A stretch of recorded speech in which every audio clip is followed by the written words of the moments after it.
ओम श्री परमात्मने नमः। यथार्थ गीता अध्याय 14 श्लोक 13 और 14। अप्रकाश अप्रवृत्ति च प्रमाद मोह एव च तमसेतानि जायन्ते विवर्धे कुरु नंदन।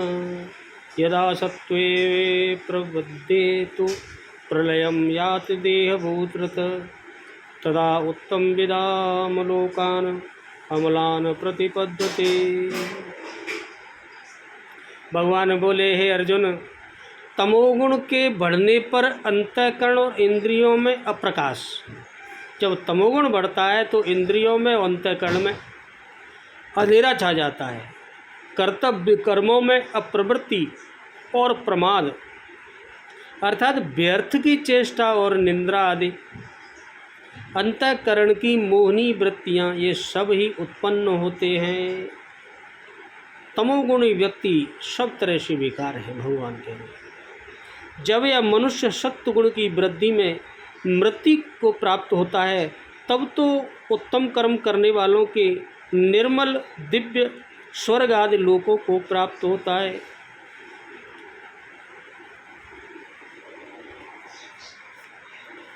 अर्जुन, तमोगुण के बढ़ने पर अप्रकाश यानी प्रकाश परमात्मा का द्योतक है।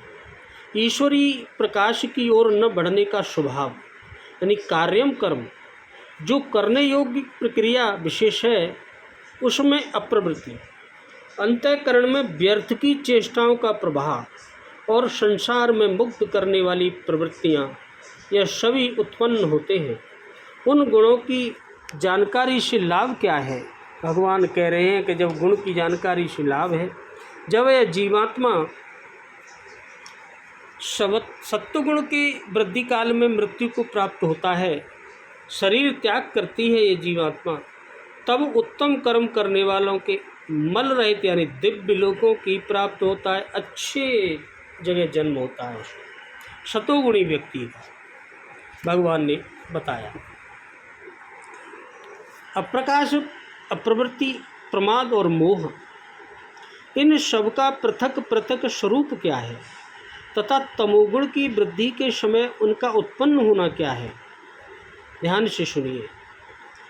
इंद्रिय और अंतःकरण की दीप्ति का नाम प्रकाश है। इंद्रिय और अंतःकरण की दीप्ति का नाम प्रकाश है और उसके विरुद्ध इंद्रिय और अंतःकरण में दीप्ति के अभाव का नाम अप्रकाश है। इससे सत्वगुण के अन्य भावों का भी अभाव समझ लेना चाहिए। 12वें श्लोक में कहे हुए रजोगुण के कार्य प्रवृत्ति के विरोधी भाव का अर्थात किसी भी कर्तव्य कर्म के आरंभ करने की इच्छा के अभाव का नाम अप्रवृत्ति है। इससे रजोगुण अन्य कार्यों का भी अभाव समझ लेना चाहिए। तमोगुण और जब बढ़ता है तो रजोगुण और सतोगुण दोनों के कार्य बंद हो जाते हैं। शास्त्र वेद कर्मों की अवहेलना का और व्यर्थ चेष्टा का नाम प्रमाद है। शास्त्र के अनुसार नहीं चलना और फालतू की चेष्टा करते रहना यह प्रमाद है। विवेक शक्ति की विरोधिनी मोहिनी वृत्ति का, जो विवेक शक्ति की विरोधी मोहिनी प्रवृत्ति है, और निंद्रा का नाम मोह है। मोह में पड़ जाते हैं और विवेक शक्ति खत्म हो जाती है। जिस समय तमोगुण बढ़ता है उस समय मनुष्य के इंद्रिय और अंतःकरण में दीप्ति का अभाव हो जाता है।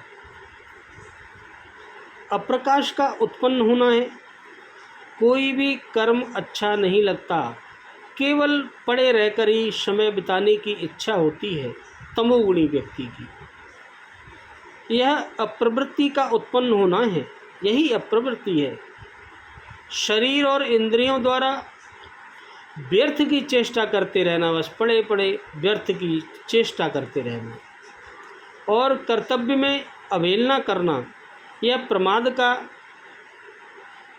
उत्पन्न होना है। जो कर्तव्य कर्म में है उनकी अवहेलना कर देना, यह नहीं करूँगा, यह प्रमाद है। ऐसे मन का मोहित हो जाना, किसी बात की स्मृति न रहना, ध्यान न रहना, भूल जाना। जब मन मोहित हो जाता है फालतू की चेष्टाओं में तो स्मृति खत्म हो जाती है। तंद्रा स्वप्न और सुषुप्ति की अवस्था प्राप्त हो जाना, स्वप्न देखते रहना, सुषुप्ति पड़े पड़े, तंद्रा सोचना केवल, विवेक शक्ति का अभाव हो जाना, विवेक शक्ति खत्म हो जाती है, यह सही है गलत है, किसी विषय को समझने की शक्ति न रहना विवेक शक्ति है, यही सब मोह का उत्पन्न होना है।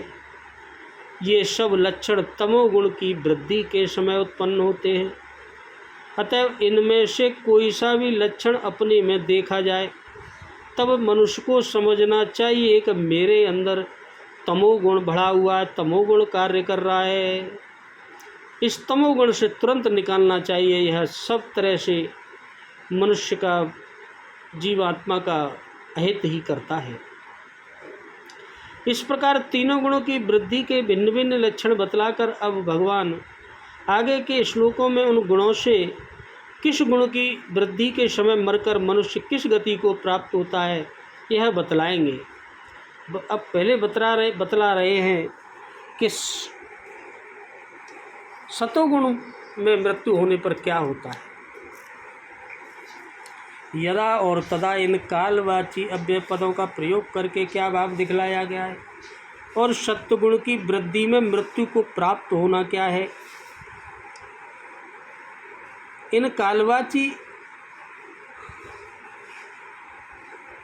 अव्यय पदों का प्रयोग करके यह दिखलाया गया है कि इस प्रकरण में ऐसे मनुष्य की गति का निरूपण किया जाता है जिसकी स्वाभाविक स्थिति दूसरे गुणों में होते हुए भी सात्विक गुण की वृद्धि में मृत्यु हो जाती है। जिस समय सात्विक गुण बड़ा हो उस समय जब मृत्यु होती है, शरीर छोड़ती है जीवात्मा, ऐसे मनुष्य में जिस समय पूर्व संस्कार आदि किसी कारण से सत्वगुण बढ़ जाता है, चाहे कारण कोई हो लेकिन सत्वगुण हो उस समय, अर्थात जिस समय 11वें श्लोक के वर्णन अनुसार उसके समस्त शरीर, इंद्रिय और अंतःकरण में प्रकाश हो, ज्ञान हो, उत्पन्न हो जाता है, उस समय स्थूल शरीर से मन, इंद्रिय और प्राणों के सहित जीवात्माओं का संबंध विच्छेद हो जाना ही सत्वगुण की वृद्धि में मृत्यु को प्राप्त होना है। देवव्रत पद के प्रयोग का क्या भाव है। देवव्रत पद का प्रयोग करके भगवान ने यह भाव दिखलाया गया है कि जो देहधारी मनुष्य हैं, जिनमें शरीर में अहंता और ममता है, उन्हीं की पुनर्जन्म रूप भिन्न भिन्न गतियाँ होती हैं। जिनका शरीर में अभिमान नहीं है, ऐसे जीवन मुक्त महात्माओं का आवागमन नहीं होता। जिनका अहम खत्म हो गया, अभिमान नहीं है, उनका तो कल्याण होता है। लोकान के साथ अम्लान विशेषण देने तथा उत्तम विधाम पद के प्रयोग का क्या भाव है।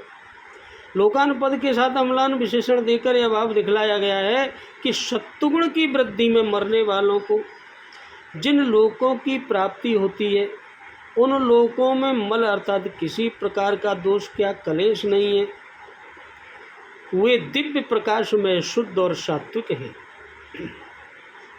यहाँ उत्तम विधाम पद में उत्तम शब्द से शास्त्र विहित कर्म, शास्त्र के अनुसार कर्म और उपासना का लक्ष्य उनको जानने वाले यानी निष्काम भाव से करने वाले मनुष्य उत्तम वित्त कहलाते हैं। वे उक्त कर्मों उपासना के प्रभाव से जिन लोगों को प्राप्त करते हैं, सत्वगुण की वृद्धि में मरने वाला सत्वगुण के संबंध से ही उन्हीं लोगों को प्राप्त कर लेता है। उसका भी ऐसे अच्छे जगह जन्म होता है। बोलो राधे राधे, जय जय श्री कृष्णा। आगे के श्लोक में रजोगुण और तमोगुण में मरने वाले की स्थिति बताएंगे प्रभु। वो ध्यान से सुनते रहे। बोलो राधे राधे।